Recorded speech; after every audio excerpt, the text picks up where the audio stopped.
Pleasure to serve under your chairmanship, Ms. Lule, as I bring this debate on the impact of puberty blockers on children and adolescents with gender incongruence. I am pleased to have the opportunity to shine a light on this important topic, one that impacts the health and well-being of some of the most vulnerable children in our country. This debate must be led by science, data and evidence, not by ideology, bias or belief. I will do my best to do that today. The number of children and young people presenting to the UK NHS with gender distress has increased year on year since 2009, with an exponential rise in 2014. What is behind this increase within Gen Z is unclear and likely to be multifaceted. It has been speculated that 24/7 internet access could be a factor, increased acceptance of trans identities, or even peer and social cultural influences, amongst other things. Over the last 20 years, we have seen groups like Stonewall and Mermaids call for better access to treatment and increased rights for trans people. Large corporates have gone big on diversity and inclusion to boost their brands. Impactful TV dramas centering trans stories, such as Butterfly, have been viewed widely.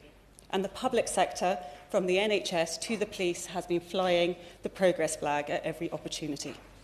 So it can be no surprise that gender identity is front of mind for young people in a way that it simply wasn't when I was growing up. In 2009, there were only 51 patients referred to the NHS Gender Identity Service for Children, abbreviated to GIDS, of which 2/3 were male. In 2016, it was 1,766, of which 2/3 were female. This is quite the change. There's been a surge overall in the number of children suffering gender distress, but especially notably in girls. But what we also see is overrepresentation of neurodiversity, mental health issues, and trauma in this group. To put this another way, these children are much more likely to have been in care, suffer with anxiety and depression, be autistic, and have been abused. This is an incredibly vulnerable group of children. It was in 1989 that GIDS was established. Its main approach to treatment at this time was therapeutic, referred to as watchful waiting. Early studies from the 1980s showed that in around 85% of cases, the gender incongruence or distress ceased in the child after going through puberty. Later studies also reached a similar conclusion, with between 67% to 90% desisting after puberty. Only a small cohort of children continued to experience gender dysphoria or incongruence after puberty, and it was this small group that would likely adopt a permanent trans identity in adulthood. But everything changed with the emergence of the Dutch protocol, which involved the use of puberty blockers from early puberty. Puberty blockers are gonadotropin-releasing hormone analogues, which suppress estrogen production in girls and testosterone in boys.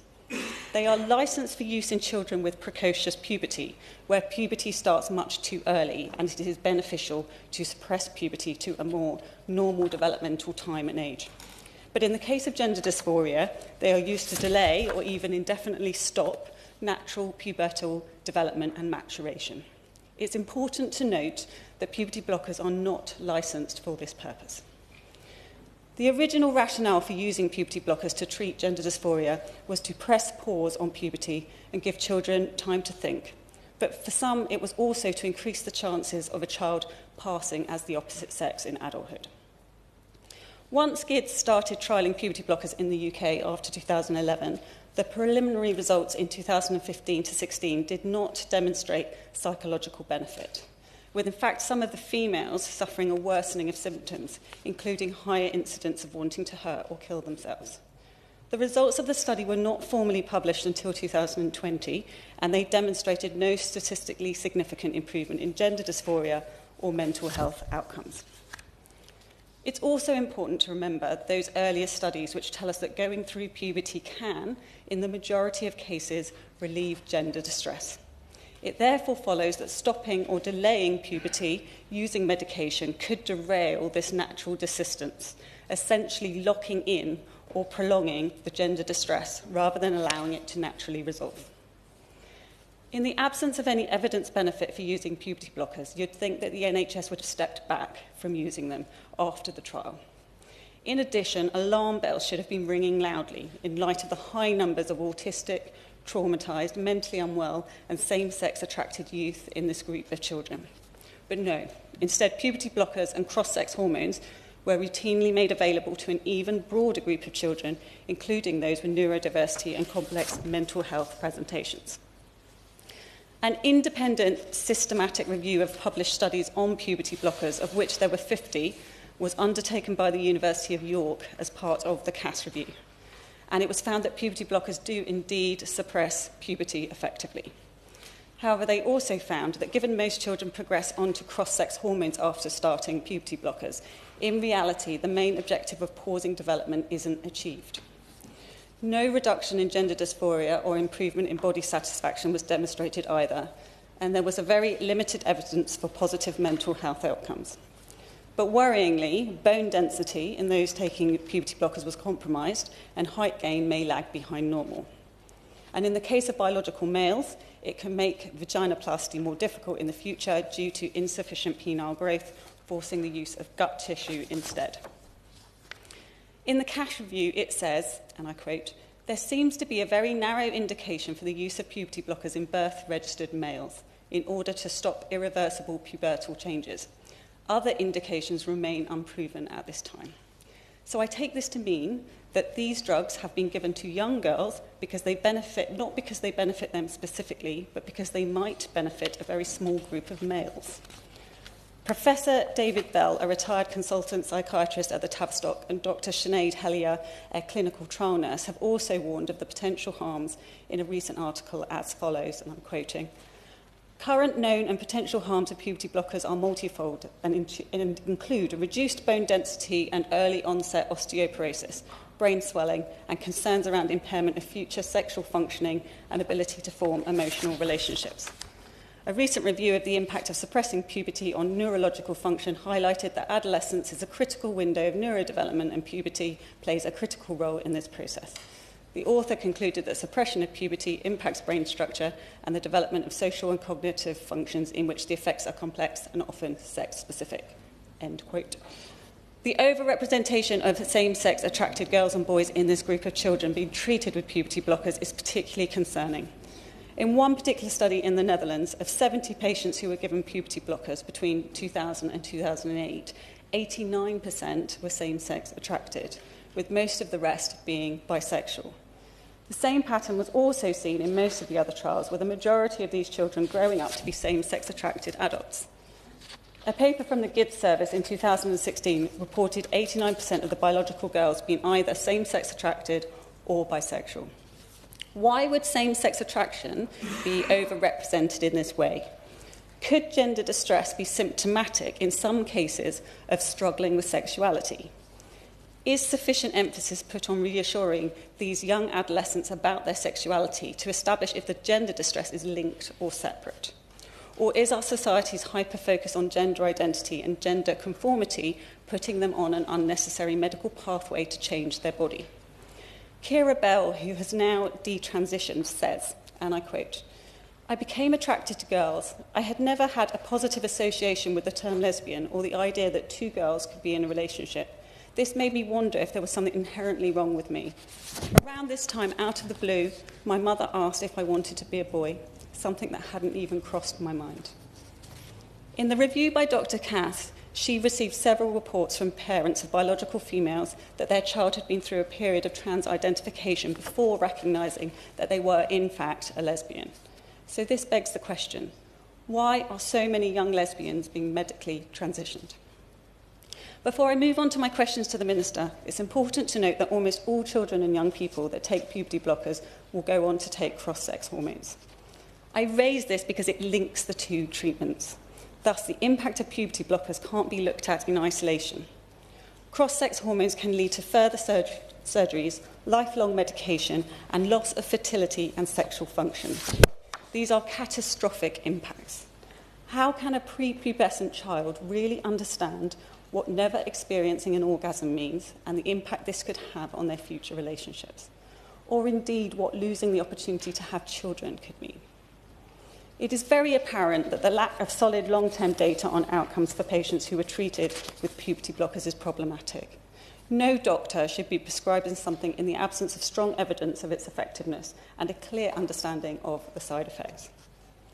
In May 2024, the previous government temporarily banned the use of puberty blockers for the treatment of gender incongruence and gender dysphoria in under 18s following the CAS review's findings of insufficient evidence to show they were safe and effective.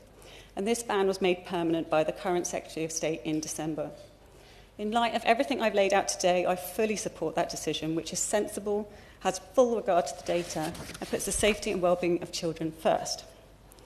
It's also important to note that campaigners claim that suicides had increased in young patients with gender dysphoria due to an earlier restriction of puberty-blocking drugs that followed a High Court decision in the Bell v. Tavistock case.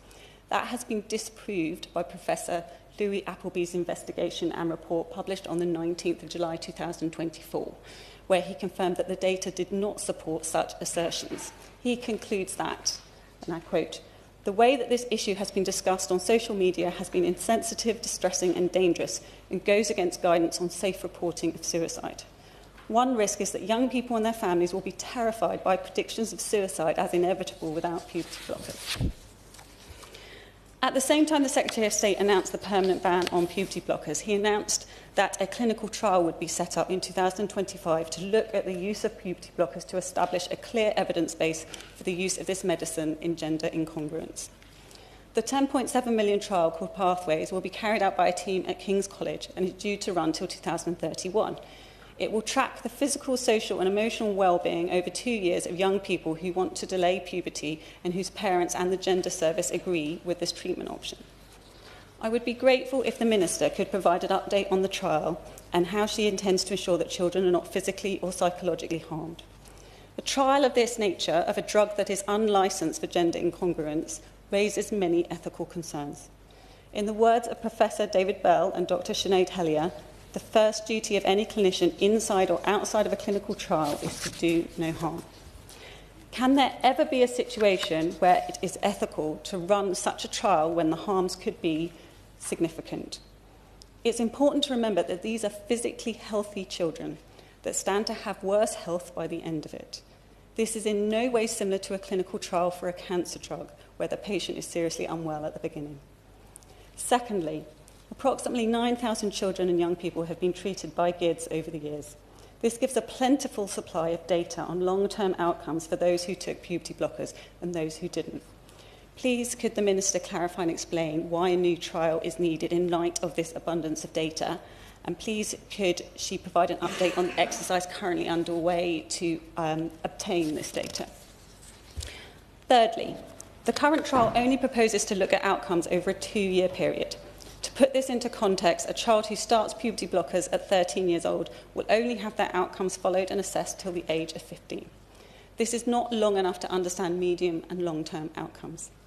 A positive result for a 15-year-old may look very different to that for a 25-year-old, when physical health, sexual function and fertility is likely to be more important and relevant to them. Does the Minister agree that 2 years is not a sufficient time frame to properly evaluate the impact of puberty blockers on physical and mental health? If this trial goes ahead, will the Minister commit to ensuring and funding long-term follow-up of these children into adulthood? Fourthly, how many children will the trial be limited to, and what criteria will be used to determine which children are eligible and which are not? Is it possible that all eligible children will be included and prescribed puberty blockers as part of the trial? How many children in total does the Minister expect to take part in the trial over its duration? How will the trial establish an appropriate control group? Fifthly, given that gender nonconformity sometimes correlates with same-sex attraction in adulthood, how will the trial safeguard those children that may simply be uncomfortable with their sexuality rather than experiencing true gender distress? Sixthly, given the high rates of progression to cross-sex hormones following puberty blockers, will children only be accepted onto the trial that agree to not progress to cross-sex hormones in order that the impact of the puberty blockers on outcomes can be seen in isolation?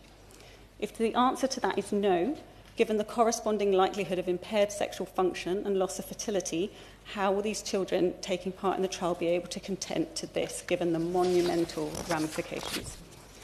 And finally, would the Minister please provide details of other trials that have been approved for paediatric medical interventions with equivalent or similar diagnostic uncertainty to reassure the public that moving forward with a trial in this situation has precedent. I look forward to hearing the Minister's answers, and I thank everyone for attending this debate today. Thank you.